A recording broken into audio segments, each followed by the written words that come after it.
I don't know. I like the idea of trying to solve the data right management problem, especially for, I mean, not so much big companies, but for individual artists, where you see again and again, an artist has created an illustration or whatever. They go online and they see a big fashion company, for instance. I mean, a big department store has like commissioned designers, and they've basically lifted their work. And as an individual artist and designer, you can't really take this big company to court. It's impossible. Like just getting a court date would cost you a huge amount of money.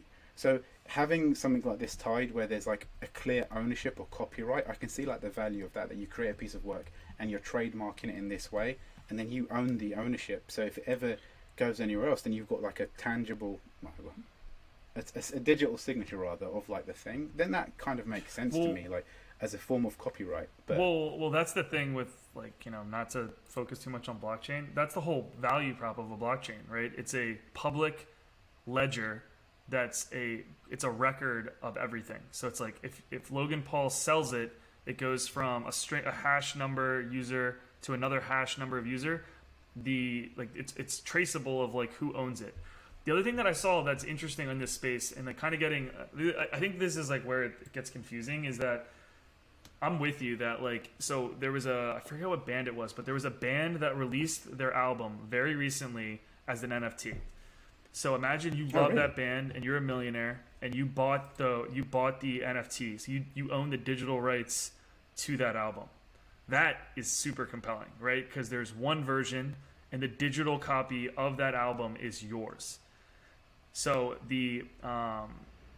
so think of it also like, so imagine like, this is the example that I really like and I find interesting. So say that like there's a jam, like there's a band that you like, right? You see them at your local pub or bar, and they announce an NFT where you can buy into them as a band. So I buy, let's just call them like,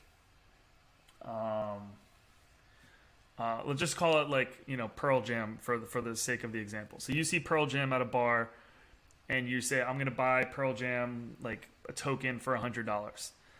And no one knows about Pearl Jam, but as they become more popular, people are buying more and more shares, or, you know, buying more into Pearl Jam until they become the Pearl Jam of today, which is incredibly valuable. So I like the idea that you can buy in and invest in artists and creators early on, and you're kind of getting stock in them. And you have like it's like a way to, not just companies, but individuals can own portions of like the creative process. It's super confusing. Like there clearly needs to be like a little bit more, like a system in place. Like it's still like everything I read is like, it's kind of very chaotic in how it's organized. And I remember, I don't know if you remember this, but there was this thing called, like in 2017, like the first NFT was actually like a crypto kitty, which was just like a virtual kitty that was on the Ethereum blockchain. That basically people bought, yeah, exactly. People just bought the digital cat as a collectible because it was the first of its kind. So, I am not a cat. Yeah. So if you I mean, the thing is, I think it's cool when it's from like the perspective of, you know, the GameStop debacle, where you had these individual people who just believed in a company and they just wanted to invest, and it wasn't about shorting or anything like that. And the same thing with like Bitcoin when it first came out. It's just people who believed in this concept of deregulated currency, and because in context it was around like, you know, the economic crash of 2008. So you can understand where this is individuals creating something, and I think that's when it's really cool.